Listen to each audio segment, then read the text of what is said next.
할렐루야. 서로에게 샬롬 인사 좀 나누세요. 샬롬, 샬롬, 샬롬. 잘 나오셨습니다. 오늘 우리가 묵상할 하나님의 말씀은 로마서 12장 3절부터 8절까지 말씀입니다. 로마서 12장 3절에서 8절 말씀을 찾아서 교독하겠습니다. 신약성경 255면 로마서 12장 3절에서 8절 말씀을 교독하시겠습니다. 내게 준 은혜로 말미암아 너희 중 각 사람에게 말하노니 마땅히 생각할 그 이상의 생각을 품지 말고 오직 하나님께서 각 사람에게 나누신 믿음의 분량대로 지혜롭게 생각하라. 우리가 한 몸에 많은 지체를 가졌으나 모든 지체가 같은 직분을 가진 것이 아니니 이와 같이 우리 많은 사람이 그리스도 안에서 한 몸이 되어 서로 지체가 되었느니라. 우리에게 주신 은혜대로 받은 은사가 각각 다르니 혹 예언이면 믿음의 분수대로, 혹 섬기는 일이면 섬기는 일로, 혹 가르치는 자면 가르치는 일로, 혹 권위하는 자면 권위하는 일로, 구제하는 자는 성실함으로, 다스리는 자는 부지런함으로, 긍휼을 베푸는 자는 즐거움으로 할 것이니라. 아멘. 이것이 오늘 우리가 함께 묵상할 본문의 말씀입니다. 그 말씀을 우리가 읽어보니까 오늘의 주제가 무엇일 것 같습니까? 주제가 성령의 은사시요. 지난 시간에도 우리가 성령의 은사에 대해서 말씀을 배웠는데 오늘 이어서 성령의 은사에 관한 말씀을 좀 더 상고하도록 하겠습니다. 지난 시간에 에베소 4장에 나온 은사를 우리가 공부했었는데 혹시 기억을 하시는지 모르겠어요. 일주일이 됐는데 에베소 4장에 어떤 은사들이 있었죠? 하여튼 들을 때마다 새롭고 볼 때마다 참신하고 어떤 은사들이 있었다고요? 지혜의 말씀? 그것은 에베소 4장이 아니라 어디에 나오는 거예요? 고린도전서 12장에 나오는 거죠. 자, 에베소 4장에 나오는 은사들은 무엇이 있었습니까? 사도와 선지자와 복음 전하는 자와 목사와 교사. 그렇죠? 들으면 금방 알 것 같은데 처음에 생각을 해내라고 하면 아주 어렵습니다. 저도 똑같습니다. 자, 사도, 선지자, 복음 전하는 자 그리고 목사와 교사의 은사를 가리켜서 어떤 은사라고 한다고요? 사역자의 은사다. 거기에 나온 그 한 가지 한 가지 은사는 사역자죠. 사도의 은사를 받은 사도란 사역자가 있다는 거예요. 예언의 은사를 받은 선지자의 사역자가 있다는 겁니다. 전도의 은사를 받은 전도자, 복음 전하는 자의 사역자가 있다는 거죠. 목사와 교사. 그래서 이런 은사들은 그 은사를 받을 때 그런 사역자가 되는 겁니다. 누가 처음에 어머니 배에서 나오면서부터 사도로 태어난 사람이 있겠어요? 사도는 태어나는 것이 아니죠. 만들어지는 것인가? 만들어지는 것도 아닙니다. 그럼 어떻게 사도가 되는 것인가? 사도의 은사를 받을 때, 그때 사도가 되는 거죠. 사도 바울도 본명이 뭐였다고요? 사울이었지 않습니까? 자연인 사울, 내추럴 맨으로서의 사울은 전혀 사도가 될 수가 없었던 사람이었습니다. 그의 사도의 은사가 주어졌기 때문에 그가 사도가 된 것이죠. 인간이 내일 일을 어떻게 알 수 있습니까? 하물며 수십 년 후의 일을 어떻게 알 수가 있어요? 그런데 자연인이었던 그 사람에게 예언의 은사가 주어져서 선지자의 은사가 주어져서 그가 앞날의 일을 알 수 있게 되는 것, 그거는 자연적인 재능이나 능력이 아니죠. 그것은 선지자의 은사가 주어졌기 때문에 선지자가 된 것입니다. 그래서 거기에 나오는 은사들은 사역자로서의 은사를 가리킨단 말이죠. 그것이 에베소 4장에 나온 것입니다. 고린도전서 12장에는 어떤 은사가 나오죠? 사역의 도구로서의 은사가 나옵니다. 몇 가지 은사가 나왔죠? 고린도전서 12장에 9가지. 9가지를 어떻게 기억하시라고요? 3개씩 카테고리를 정해서 신체의 어디에다가 비유를 해보라고요? 머리와 입과 손에다가 연결을 시켜서 기억을 하시라. 그렇게 말씀을 드렸죠. 자, 머리와 관계된, 머리는 생각하고 알고 분별하는 기능을 하니까 머리와 관계된 3가지 은사 뭐겠습니까? 지혜의 말씀과 지식의 말씀과 또 영분별, 머리로 분별하는 거니까. 다음에 입, 발성에 관계된 3가지 은사 뭐겠습니까? 예언과 방언과 방언통역. 다 그것은 발성기관을 통해서 주어지는 은사란 말이죠. 방언만 해도 자기가 전혀 모르는 언어인데 자기가 모르는 언어를 어떻게 말할 수가 있겠어요? 근데 방언의 은사를 받으니까 자기가 몰랐던 언어이지만 그 은사가 내게 주어졌을 때 내 혀를 움직이고 내 턱을 움직이고 내 입을 움직여서 내가 모르는 언어를 말할 수 있게 된다는 거예요. 성령의 은사가 아니고서 어떻게 인간이 자기가 생판 모르는 언어를 그렇게 말할 수가 있겠어요? 방언에는 천상의 방언이 있고 지상의 방언이 있습니다. 천상의 방언으로 하나님과 교통하지요. 영어로 비밀을 말하는 기도의 언어입니다. 반면에 지상의 언어로서의 방언은 전도의 언어지요. 자기가 몰랐던 말인데 성령의 은사로서 그 언어를 말할 수 있게 돼서 그 언어로 소통해야 할 미전도 종족에게 복음을 전파하는 초자연적인 일이 일어난다는 거예요. 그것은 인간이 학습하고 터득해서 그 언어를 습득함으로 언어를 말하게 되는 것이 아니란 말이에요. 성령께서 그 방언의 은사를 주었기 때문에 그가 그 은사를 사용할 때 그런 기도의 언어, 전도의 언어, 천상의 언어, 지상의 언어를 통해서 그가 영적인 비밀을 말하게 되는 것입니다. 방언의 은사를 받은 사람들은 방언의 은사를 부지런히 활용하시면 반드시 유익이 있습니다. 내가 방언을 하는데 이 방언이 무슨 말인지 모르겠다. 의미도 모르는 방언을 내가 계속 해야 되느냐 말아야 되느냐 그거 가지고 고민하면 방언 안 하게 됩니다. 방언할 의욕이 안 생기니까. 그러니까 방언 은사를 받아놓고 그걸 그냥 안 쓰니까 그것이 무용지물이 돼버리는 거예요. 자기가 하는 방언의 의미를 모른다 하더라도 그 언어를 계속 쓰시면 자기 심령에 은혜가 임합니다. 자기 연약했던 믿음이 굳건하게 돼요. 그리고 자기가 몰랐던 영적인 비밀을 깨닫게 됩니다. 제가 R.A. 토레이 신부님, 대천동 신부님의 사례를 말씀드렸잖아요. 그분이 어디에 말씀 집회가 있어서 갈 때는 집에서 출발해서 그 집회 장소로 가는 동안 자동차 안에서 계속 방언으로 기도를 하며 간다는 거예요.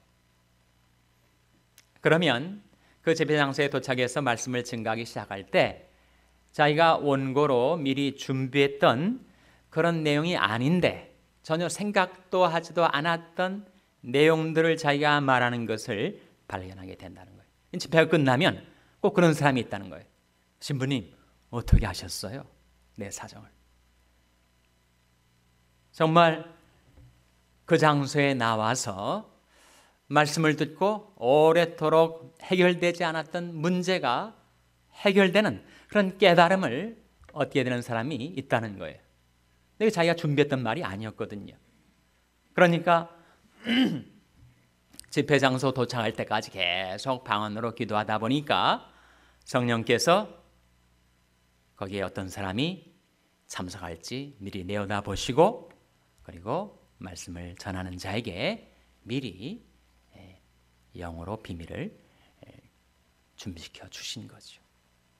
그래서 여러분이 개인 기도 생활을 할 때든지 또 누구에게 전도를 할 때든지 방언 은사를 활용하세요. 방언의 은사는 은사의 목록 중에서 맨 마지막에 있습니다. 방언의 은사를 받았다고 우리가 자랑하거나 뽐낼 그런 은사는 아니에요. 그러나 가장 그 목록 아래에 나온 은사라 할지라도 그 은사를 무시하지 않고 소리하지 않고 그 은사를 귀중히 여기고 하나님이 내게 주신 거라면 어떤 은사라도 나는 너무너무 감사하고 그리고 이 은사를 써야 되겠다. 그렇게 결심하고 부지런히 은사를 활용하는 사람에게는 반드시 유익이 있다는 거예요. 도대체 어떤 유익이 있다는 말씀입니까? 나는 다 몰라도 그 은사를 활용하는 가운데 내 심령이 소생케 돼요. 내 믿음이 굳건케 됩니다. 내가 영으로 비밀을 깨닫게 됩니다. 그리고 깨달은 비밀을 가지고 누군가를 도울 수 있게 되는 경우가 생긴다는 거예요. 또 내 의식을 가지고 내가 알고 있는 기도의 제목을 가지고 기도하는 데는 한계가 있습니다. 30분 기도하기 쉽지 않아요. 1시간 기도하기 쉽지는 않습니다. 방언으로 기도를 하면 3시간, 5시간, 몇 시간 기도할 수가 있어요. 그렇게 기도하는 가운데 자기가 기도하는 내용에 대해서 깨달음을 갖게 될 때도 있고 깨달음을 얻든지 못 얻든지 그렇게 기도하는 기도를 통해서 내 심령이 은혜를 받는 겁니다. 유익을 얻는 겁니다. 그래서 하나님께 받은 은사가 있으면 그것이 방언의 은사든 병 고치는 은사든 어떠한 종류의 은사든 간에 여러분 그 은사를 경홀히 하지 마세요. 너무 귀중한 것입니다. 그 은사를 활용하세요. 성경에 보면 그런 말씀이 나오잖아요.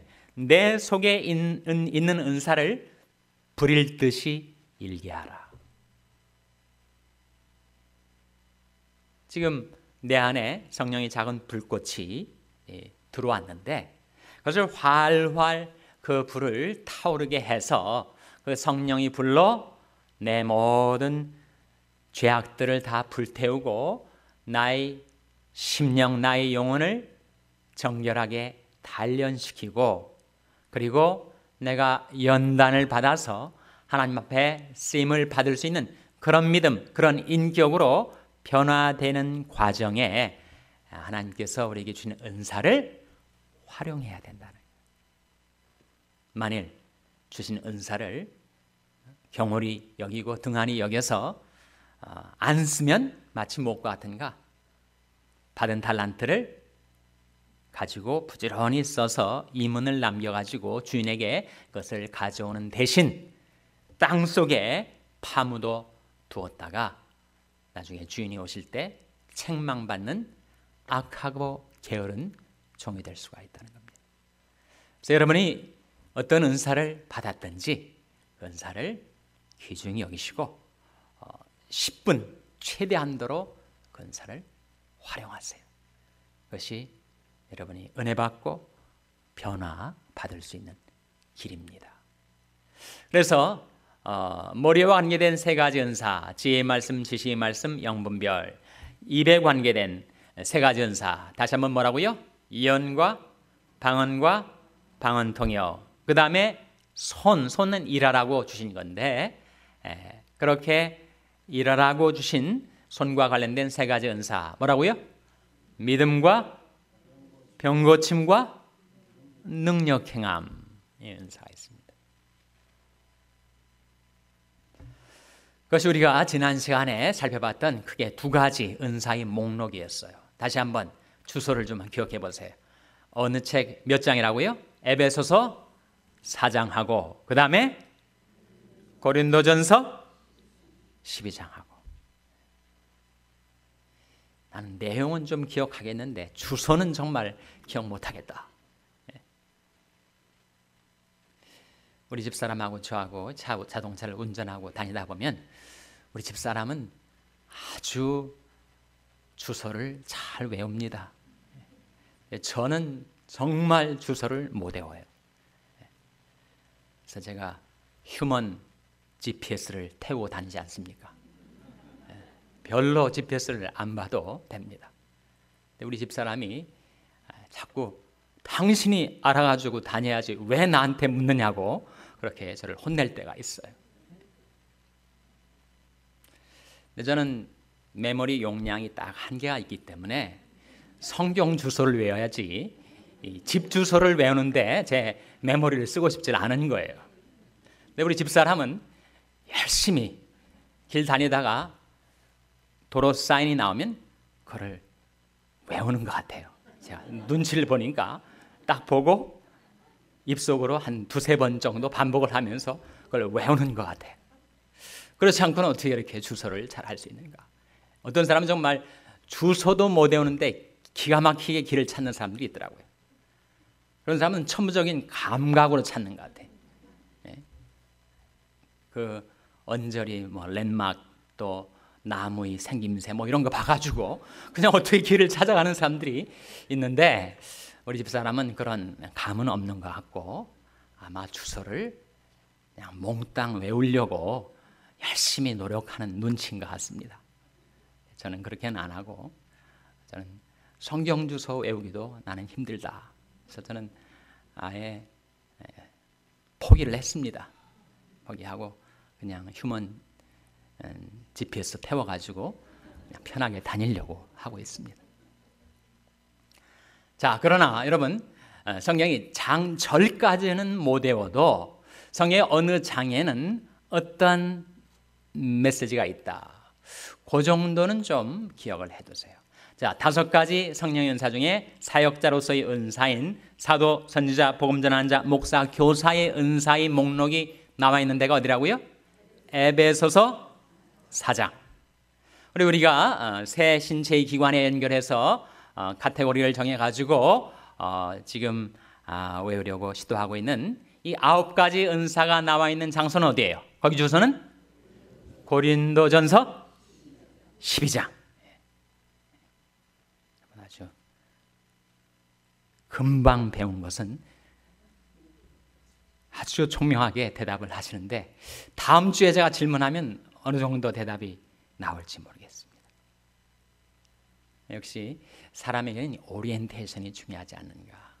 자기가 어떻게 자기의 의식, 자기 메모리를 어떤 방향으로 방향을 정하는가 하는 것이 중요한데 길 주소를 열심히 외우기로 작정한 사람은 그쪽으로 오리엔테이션이 돼가지고 또 잘 될 거고 성경 주소를 외우기로 오리엔테이션을 정한 사람은 또 그쪽으로 숙달이 될 겁니다.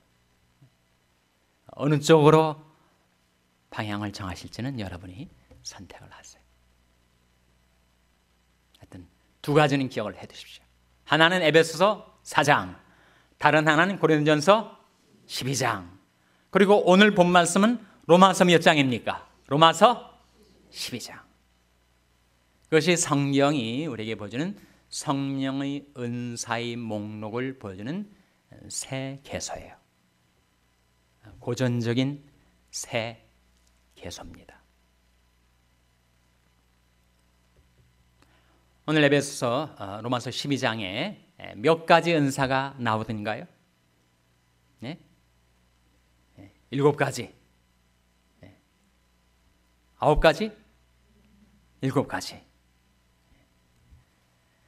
6절에서 8절 말씀 다시 한번 같이 읽겠습니다. 6절에서 8절 말씀 시작. 우리에게 주신 은혜대로 받은 은사가 각각 다르니 혹 예언이면 믿음의 분수대로, 혹 섬기는 일이면 섬기는 일로, 혹 가르치는 자면 가르치는 일로, 혹 권위하는 자면 권위하는 일로, 구제하는 자는 성실함으로, 다스리는 자는 부지런함으로, 긍휼을 베푸는 자는 즐거움으로 할 것이니라. 몇 가지가 나오죠? 네, 7가지가 나옵니다. 첫 번째가 뭐예요? 예언. 예언이면 무엇을 따라서 그 예언의 은사를 쓰라고요? 믿음의 분수대로. 무슨 말씀이겠어요? 어떤 사람이 예언의 은사를 받았다고 그 사람이 세상의 모든 일에 통달하고 세상의 모든 장래 일들을 꿰뚫는 선견, 지명, 해안을 갖게 되는 건 아니란 말이에요. 자기에게 주신 믿음의 분수 안에서만 아는 겁니다. 사람이 예언의 은사를 받았다고 모든 비밀과 모든 지식을 알게 되는가? 그렇지는 않아요. 하나님이 그에게 알려주신 그 분량만큼만 아는 거죠.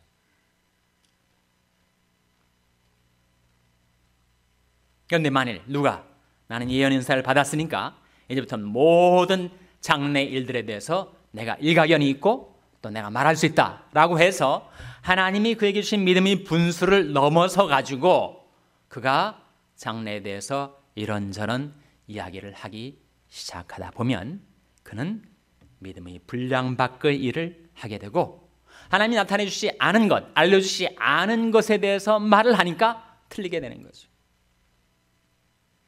그릇 행하게 되는 것입니다. 그래서 이단으로 되는 거예요. 성령으로 우리에게 알게 해준 것은 반드시 성취가 됩니다. 예언의 성취. 그런데 성령이 주신 믿음의 분수를 넘어서 가지고 자기 생각으로 자기 추측으로 예언이 인양, 예언의 형태로 말을 하기 시작하면 그 예언에는 성취가 없죠. 실현이 안 됩니다. 그럼 뭐가 되는 거예요? 그건 선지자가 아니라 무슨 선지자가 되는 겁니까? 거짓 선지자가 되는 거죠. 처음부터 악한 영의 지배를 받아서 거짓 선지자로 나서는 사람이 있는가 하면 성령으로 시작하였다가 오류로 빠져가지고 그가 거짓 선지자로 낙인 찍히게 되는 경우가 있단 말이에요. 후자의 경우는 결국 뭐가 되는 겁니까? 자기 믿음이 분수를 넘어서서 예언을 하기 때문에. 이것은 처음부터 뿌리가 악한 영으로 시작된 것은 아니라 할지라도 그의 마음이 자고하여져서 교만해져서 믿음 분량을 넘어서는 일들에 대해서 하나님이 나타내 주지 않은 것을 가지고 예단하고 판단하고 말을 하기 시작하니까 결국은 잘못되게 되는 거죠. 그래서 예언의 은사를 받은 사람은 믿음의 분수대로 해라. 하나님이 나타내 주신 것만 말하라. 자신이 예언의 은사가 사람들에게 인정을 받고 칭찬을 받아가지고 그 사람한테 가면 모든 문제, 모든 비밀을 다 알 수 있겠거니 하는 사람들이 기대가 있어가지고 그 기대에 부응하느라고 하나님이 나타내 주신 것도 아닌데 자기가 말을 하기 시작하면 그는 망하게 되는 겁니다. 아무리 간절하게, 아무리 절박하게 누군가가 자기에 대해서 좀 예언의 은사로 자기 문제를 도와달라고 말할지라도 내가 주님께 받은 것이 없습니다. 나도 몰라요. 그렇게 말할 수 없게 되면 그는 영적으로 위험해지는 거예요. 그래서 자기에게 주어진 믿음의 분량을 깨닫고 그 분량 내에서 살아가는 것이 복된 길입니다. 그렇기 때문에 우리 학창 시절에 우리 국어 선생님들은 끊임없이 우리에게 뭐라고 얘기했어요? 주제를 파악하라, 주제를 파악하라 했는데 아직 주제 파악이 안 돼가지고 자꾸 이렇게 문제가 생기는 거예요. 수학 선생님 뭐라고 한다고요? 분수를 알라, 분수를 알라 하는데 아직도 분수를 잘 계산을 못해. 지대 선생님 뭐라고 한다고요? 내 위치를 알라, 내 위치를 알라 그런데 아직 자기 위치가 어딘지 몰라가지고 헤맨단 말이에요. 화학 선생님 뭐라고 하겠어요? 내 분량을 알라, 분량을 알라 하겠죠. 자기 주제를 안다는 것, 자기 분수를 안다는 것은 정말 지혜로운 일입니다. 그래서 3절에 보시면 사도 바울이 이렇게 우리에게 권면을 합니다. 로마서 12장 3절 말씀 시작. 내게 주신 은혜로 말미암아 너희 중 각 사람에게 말하노니 마땅히 생각할 그 이상의 생각을 품지 말고 오직 하나님께서 각 사람에게 나누신 믿음의 분량대로 지혜롭게 생각하라. 사도 바울 자신도 로마 교회에 말을 할 때 내게 주신 은혜로 말미암아 말한다. 하나님이 은혜를 주셨으니까 말한다. 은혜의 분량 안에서 말한다. 그렇게 얘기를 하면서 로마 교회 교인들에게 당부하기를 마땅히 생각할 그 이상의 생각을 품지 말라고 했을 때 이 말씀의 의미는 자기 자신에 대해서 마땅히 생각할 그 이상으로 자신을 생각하지 말라. 그런 뜻입니다. 그러니까 이 말씀은 자신에 대한 과대평가를 하지 말라는 말씀이에요. 똑같은 메시지가 갈라디아서 6장 3절에도 나옵니다. 한번 찾아보세요. 갈라디아서 6장 3절.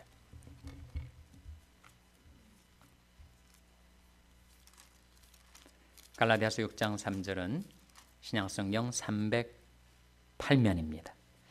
갈라디아서 6장 3절. 갈라디아서 6장 3절 말씀 같이 읽겠습니다. 시작. 만일 누가 아무것도 되지 못하고 된 줄로 생각하면 스스로 속임이니라. 만일 누가 아무것도 된 것이 아닌데도 자신을 somebody로, something으로 생각하고 살면 스스로 속이는 거다. 이런 시험은 누구에게나 다가옵니다. 그래서 진정한 겸손은 자기를 아는 거예요. 자기 분량을 아는 것, 자기 분수를 아는 것. 네, 그 이상으로 자신을 과대평가하기 시작하면 우리는 믿음의 분수에서 지나치게 되는 겁니다. 지나치면 문제가 생기게 되는 거죠. 사도 바울 로마서 12장 3절에 다시 돌아와서 내게 주신 은혜로 말미암아 너희 중 각 사람에게 말하노니 마땅히 생각할 그 이상의 생각을 품지 말고 오직 하나님께서 각 사람에게 나누신 믿음의 분량대로 어떻게 생각하라고요? 지혜롭게 생각하라. 그렇게 생각하며 살아가는 사람이 지혜로운 사람이라는 거예요. 지혜로운 사람.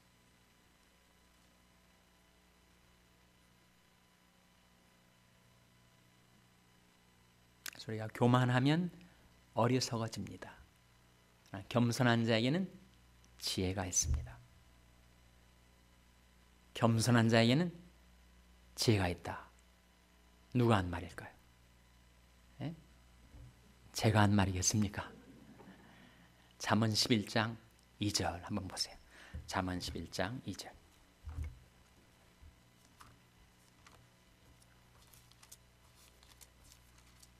잠언 11장 2절 말씀. 몇 페이지죠? 구약성경 921페이지. 구약성경 921페이지. 잠언 11장 2절 말씀. 같이 읽겠습니다. 시작. 교만이 오면 욕도 오거니와 겸손한 자에게는 지혜가 있느니라. 누구에게 지혜가 있다고요? 겸손한 자에게는 지혜가 있느니라. 교만이 오면 욕도 온다. 겸손한 자에게는 지혜가 있게 된다. 다시 로마서 12장으로 돌아오겠습니다. 그래서 로마서 12장에 보면 7가지 은사가 나오는데 첫 번째가 예언의 은사고 예언의 은사를 받은 사람에게 주어진 은사 활용의 자세가 뭐라는 겁니까? 믿음의 분수대로 하라. 믿음의 분수대로. 두 번째, 섬기는 일이면 어떻게 하라고요? 섬기는 일로 하라. 섬김도 은사인가? 섬김은 뭐 주차부에 가든지 친교부에 가든지 섬김은 누구나 가서 섬기면 되는 거지. 섬김도 은사인가? 섬김도 은사입니다. 성경은 그렇게 우리에게 가르쳐 주죠. 그래서 섬김의 은사를 받은 사람은 섬기는 일로 봉사하는 거죠. 사역하라는 겁니다. 세 번째, 가르치는 자면 가르치는 일로, 가르치는 것도 은사인가? 은사라고 말씀하고 있어요.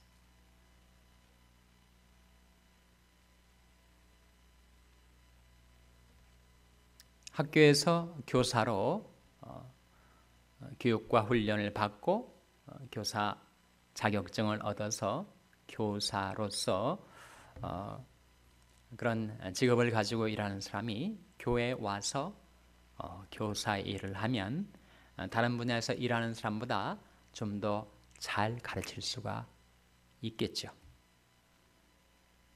그런 가르침의 은사를 말하는가?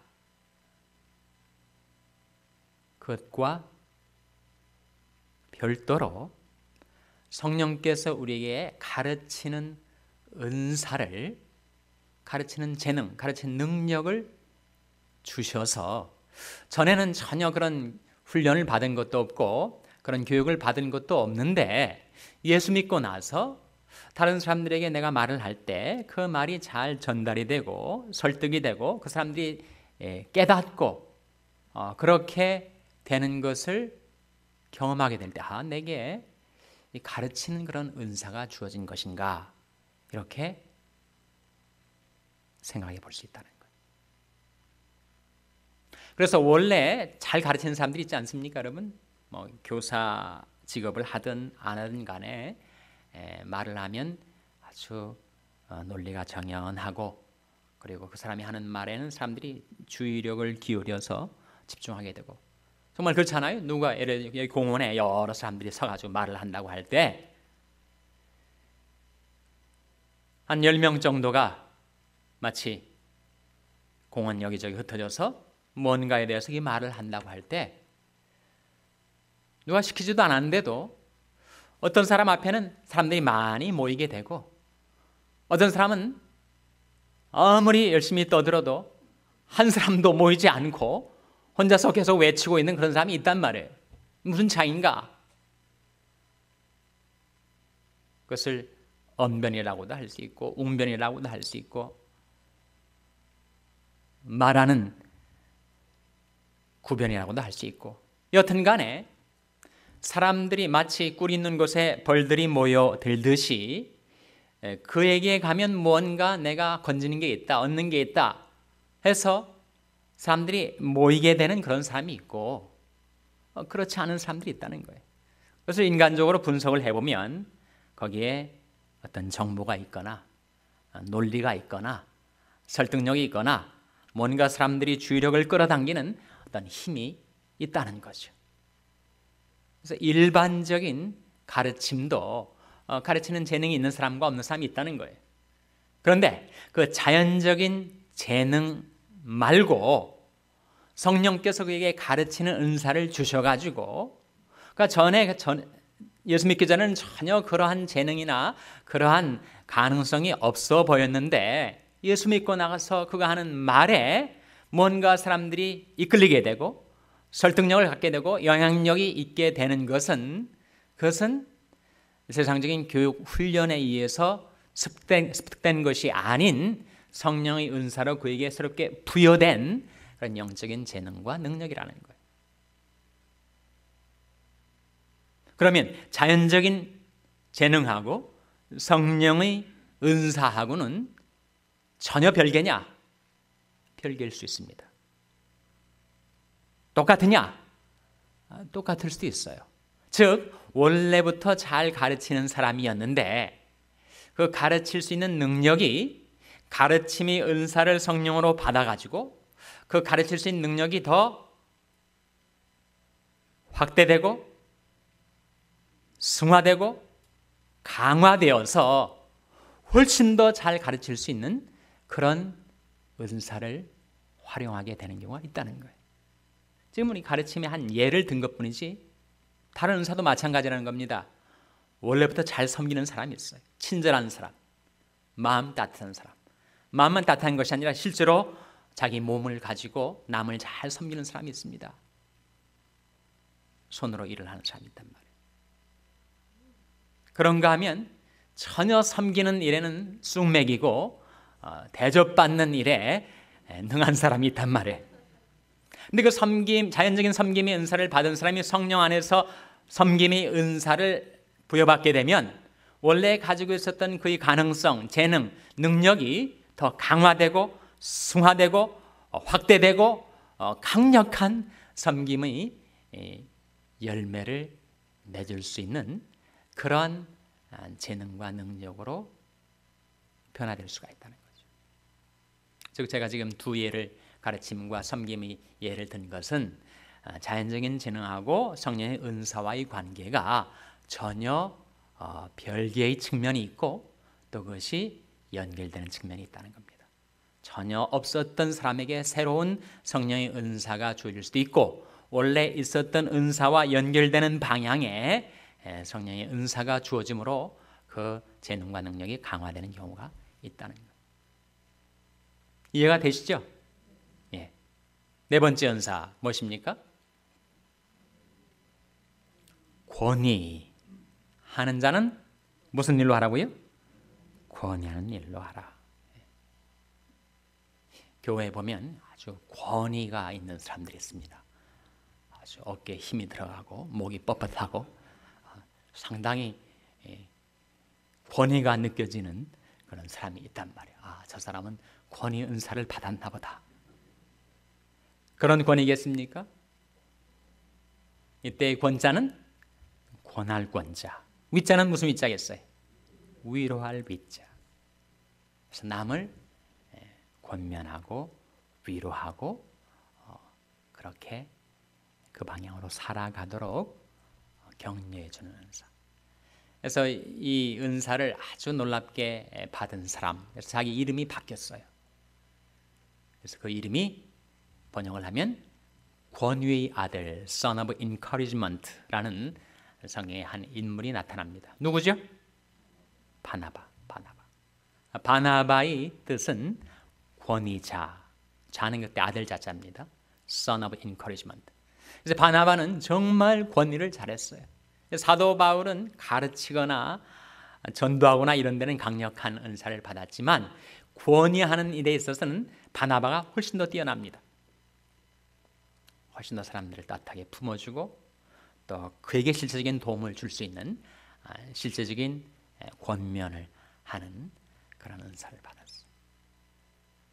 그래서 마가 요한을 놓고 바울과 바나바가 싸우지 않습니까? 누가 그 마가 문제 흠결이 있었던 마가를 누가 포용해 줬어요? 바울이었습니까? 바나바였습니까? 바나바가 그를 품어줬죠. 바울은 안 된다. 저 사람 한번 실패했으니까 루저다, 페일리어다. 안 받아줬어요. 바울은 엄격했습니다. 물론 하나님께서 엄격하게 그런 성품, 그런 지향을 가지고 있는 사람을 또 하나님은 놀랍게 쓰셨죠. 바나바는 그 면에 있어서 권위라는 면에 있어서는 바나바가 바울보다 훨씬 뛰어납니다. 그래서 권위 은사를 받은 사람은 권위하는 그 일로 사역하라. 그 다음 무슨 은사죠? 구제의 은사. 구제도 은사입니다. 누구나 측은지심을 갖고 어려운 사람에게 물질로 도움을 줄 수가 있는데 성령의 은사로서의 구제의 은사를 받은 사람은 특별히 더 잘한다는 거예요. 마음 씀씀이도 그렇고 또 그렇게 구제할 수 있는 물질적인 역량도 그렇고 하나님께 받은 거죠. 구제의 은사가 귀중한 은사입니다. 흩어 구제하여도 더욱 부하게 되는 일이 있나니 과도히 아껴도 가난하게 될 뻔이라.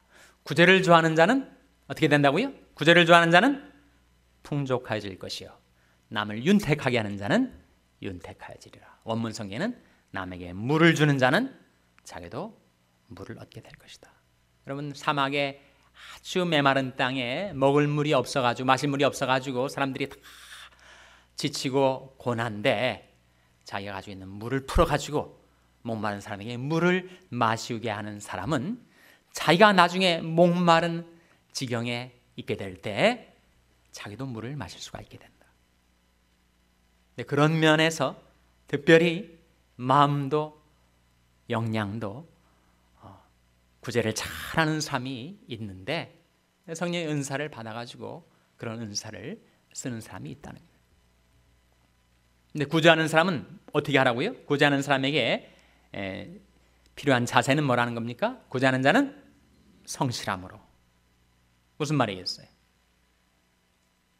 돕겠다 해놓고 그냥 또 시건하고, 당신 내가 물질로 도와주겠어 약속해놓고 그것도 또 까먹고, 그러면 구제의 은사를 성실함으로 감당치 못하는 거죠. 성실함이라는 말 대신에 liberality, 관대함으로라고 영성경은 번역을 하는 버전이 있는데, 구제의 은사를 받은 사람은 남을 물질로 도울 때 관대하게, 풍성하게 도우라, 그런 말씀이죠. 그 다음 은사가 뭐예요? 다스리는 자. 다스리는 자는 뭘까요? 남을 군림하고 정복하고 통제하는 사람이 아니라 리더십을 말하죠. 리더십. 행정력이라고도 말할 수 있겠죠. 특별히 administrative 스킬을 지닌 사람들, 목표를 세우고 계획을 세우고 인원과 물자를 동원하고 집중하고 뭔가를 성취해내는데 남다른 경영의 수완 또는 지도력을 갖고 있는 사람들이 있습니다. 그런 다스리는 은사를 받은 사람이 가장 필요한 게 뭐라는 거예요? 부지런합니다.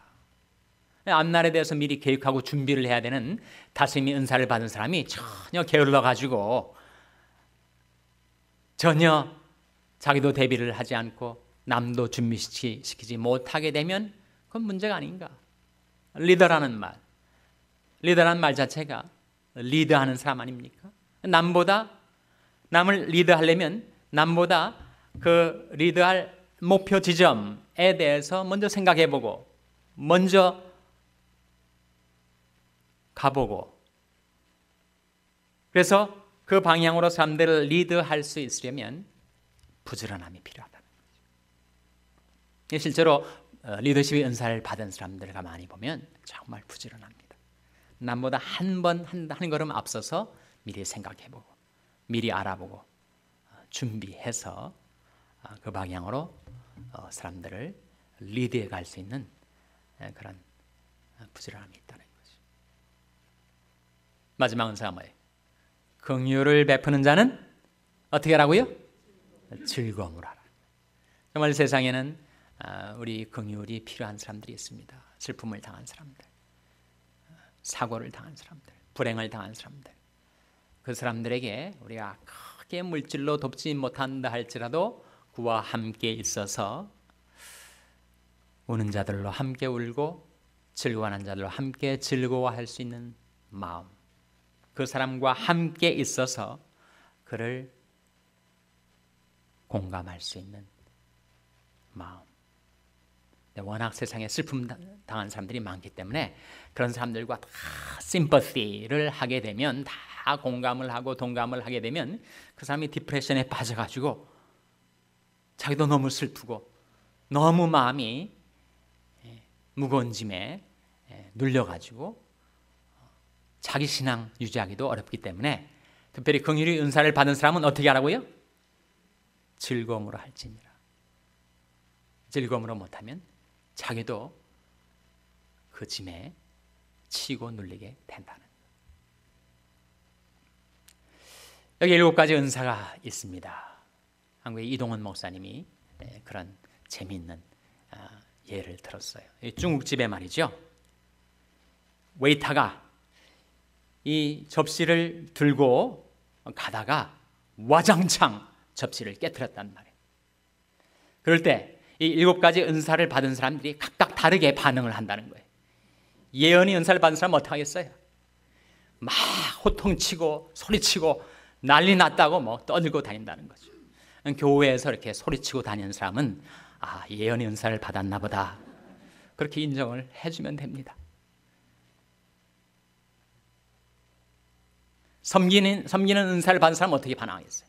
자기가 가져가가지고 빗자루 가져오고 쓰레받기 가져오고 막 깨진 조각들을 쓸어 담지 않겠는가? 가르치는 은사를 받는 사람은 어떻게 반응하겠어요? 예? 웨이터한테 접시를 들고 하는 방법을 가르치겠죠. 당신 뭐 이걸 깨닫지 못해서 그러는 것 같다고 또 가르치고 있겠죠. 권위 은사를 받는 사람은 어떻게 하겠습니까? 예? 야단쳐요? 예.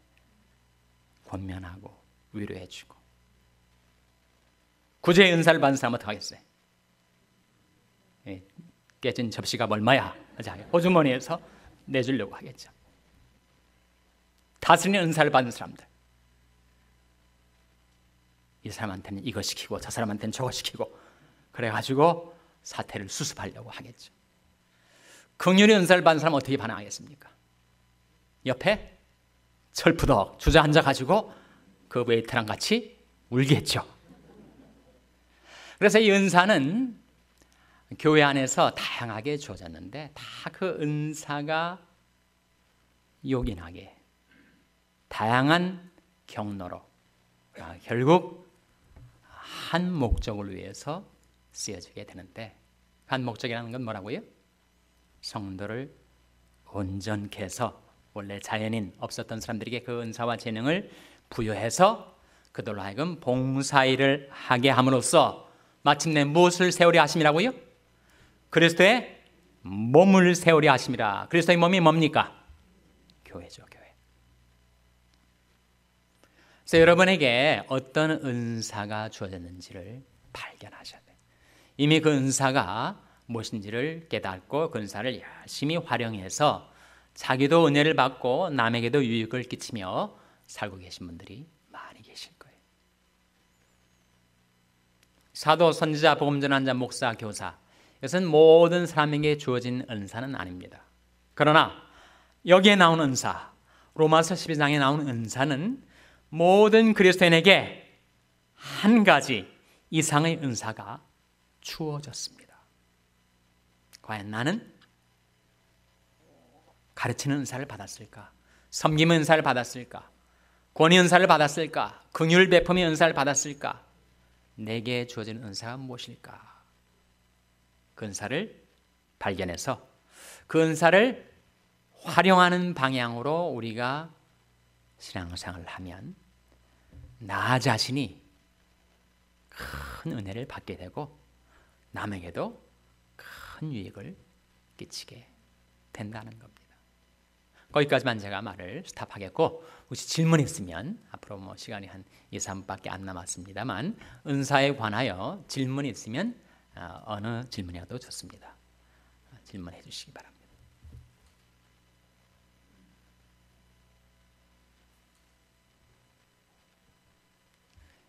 네. 침묵의 은사를 받으셨는지. 네. 질문 없으십니까? 네. 다 이해를 하셨기 때문에 질문이 없으신 거죠?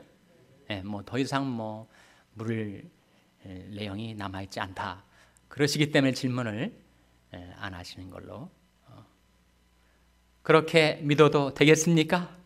네, 빨리 끝내달라 그렇게 주문하시는 걸로 알고, 자, 오늘 말씀 기억하면서 하나님